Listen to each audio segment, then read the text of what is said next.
Hi, Myles. Thank you for accepting my invitation to this interview. I do really appreciate it, and I hope that the people who are going to watch this video are going to enjoy it too.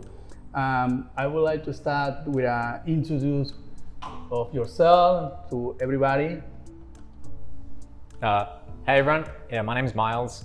I'm originally from Australia and now I'm living here in Panama. I met Alex through a mutual friend and he's been helping me with real estate stuff here in Panama. My backstory, you want to know where I'm from, what I used to do for work, is that right? Yeah. So when I used to live back in Australia, I'm from Sydney in Australia, I used to be a mining engineer, so I had basically a pretty typical story, I suppose, typical career. I studied and then I studied at university, went to work for about 4 years.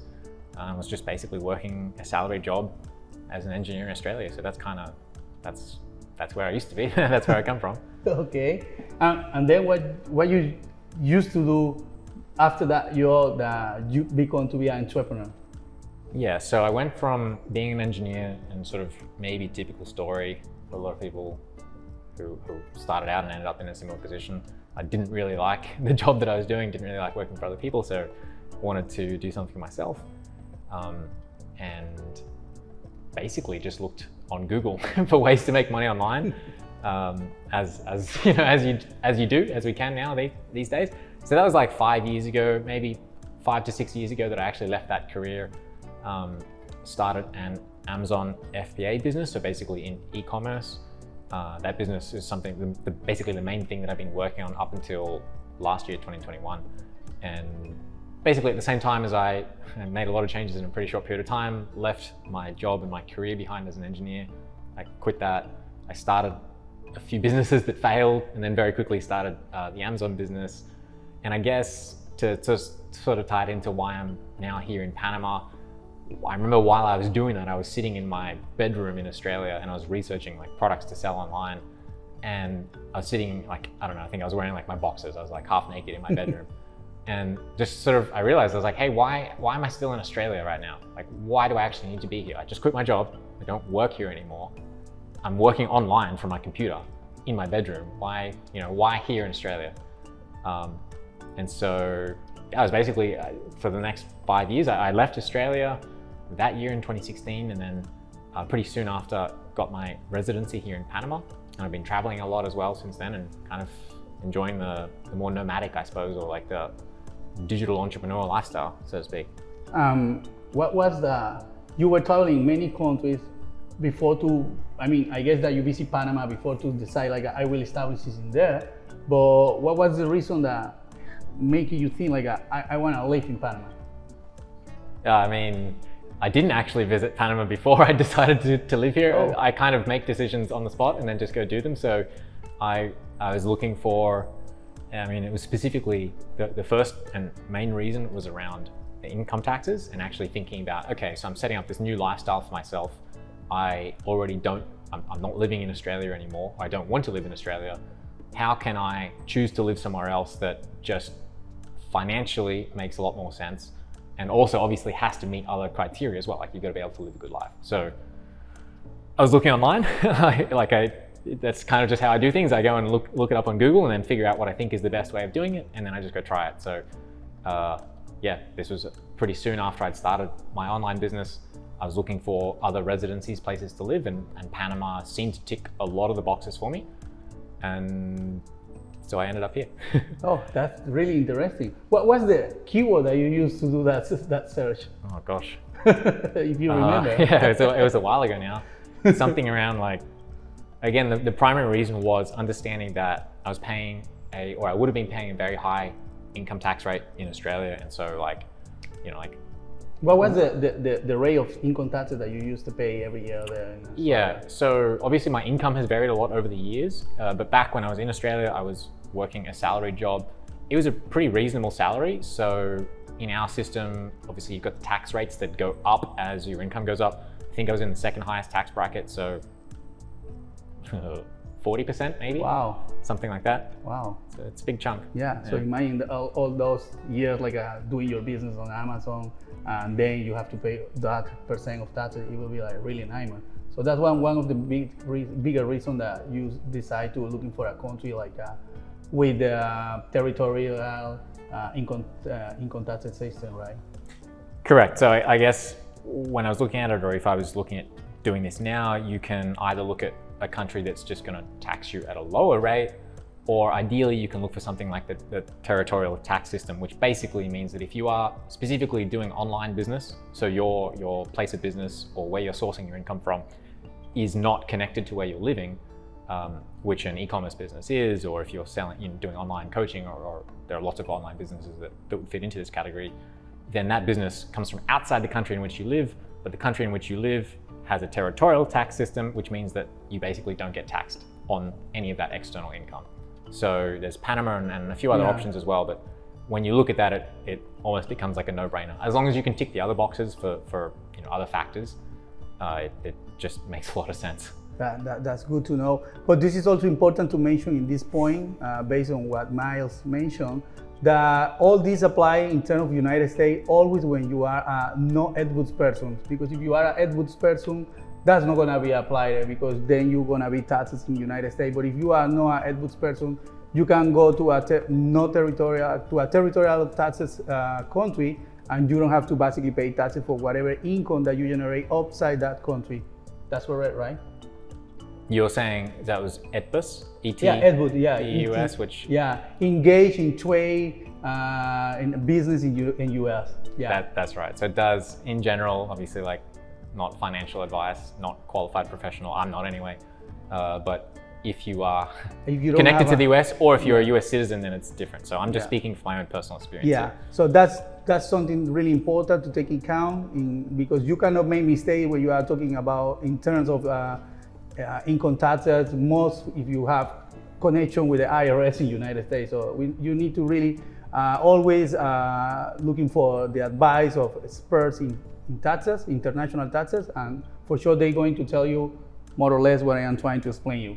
So going back to the interview with Myles, and then you find out that Panama was, by your criteria, one of the countries that offer you more or less what you were looking for, and then you decide to come.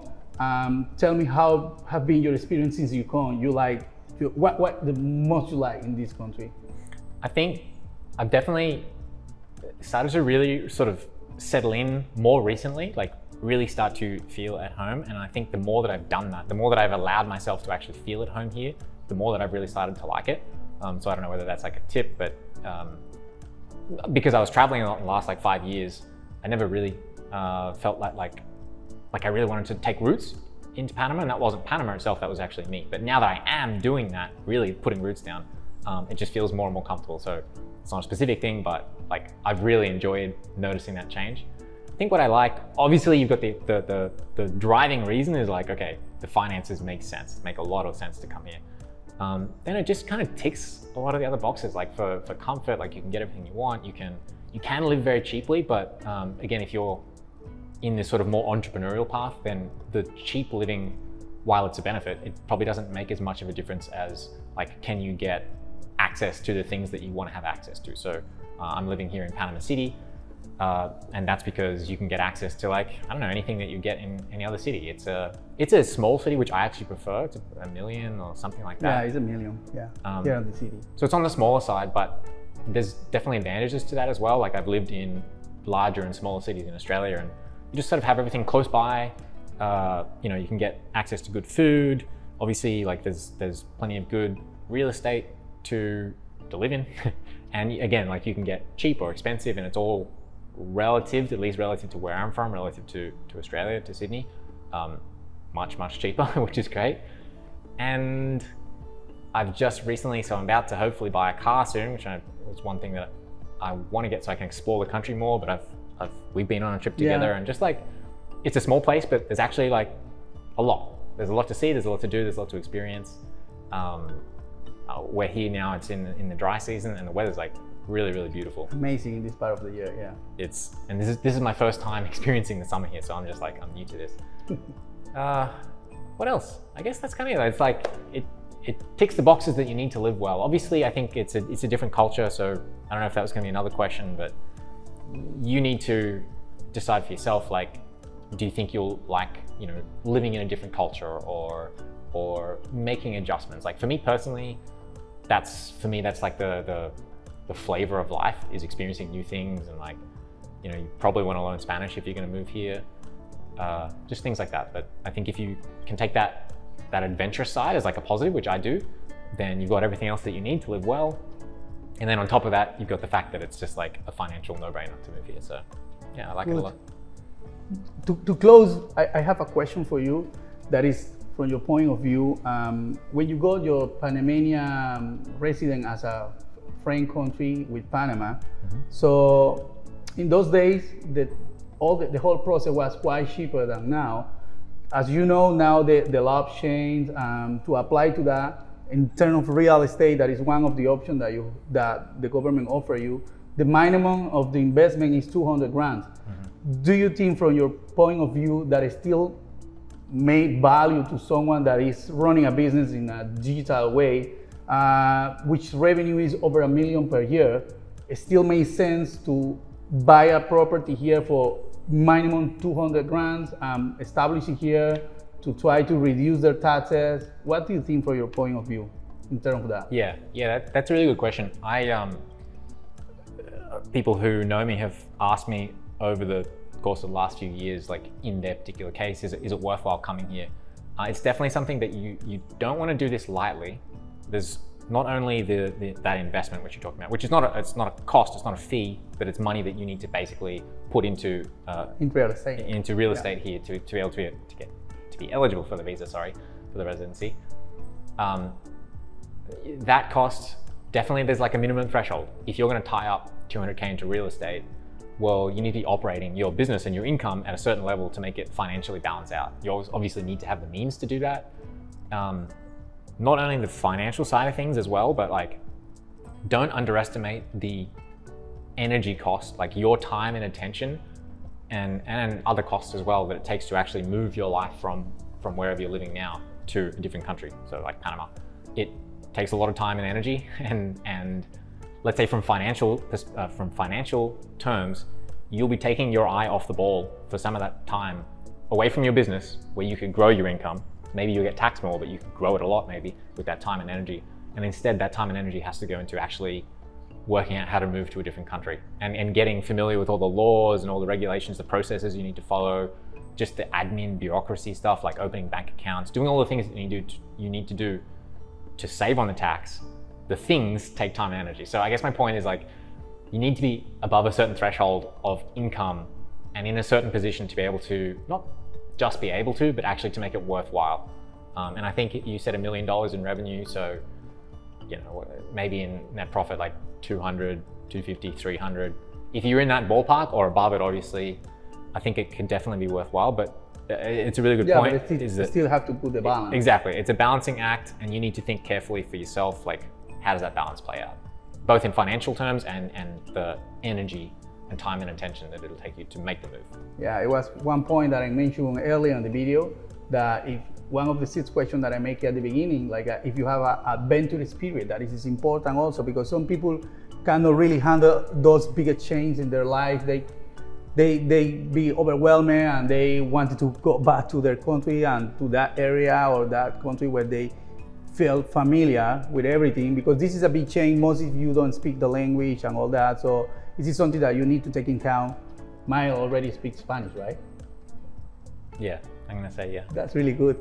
So it makes it easier for him. He speaks English a lot better than I speak Spanish, so I feel really nervous speaking Spanish around. I guess we both have not really good skills in the foreigner language. I hope that everybody understands all that I have said. I hope that. So, well, Myles, once again, I appreciate for your time and for this interview, that I hope that can help the people who is watching this. Thank you. You're welcome. And to anyone else, I don't know if you're going to leave a contact or anything below, but feel free to reach out privately. I don't mind. Happy to answer questions that you have. It's a great place. I'm really enjoying it. I'm not regretting the decision at all. I'm feeling more and more comfortable. So you will be okay if I share your contact with them if they wanted to contact you to make questions about how is the life in Panama and all that? Yep. Good. I'll leave you can leave my Instagram or something down below, and that's going to be good. Thank you again. It's awesome. Always. Also for everybody who want to asking him, who is really a real example of took that decision to move to Panama, take the advance of all the offshore regularity in terms of income taxes. Thank you, and thank you to you too. Thanks, Alex.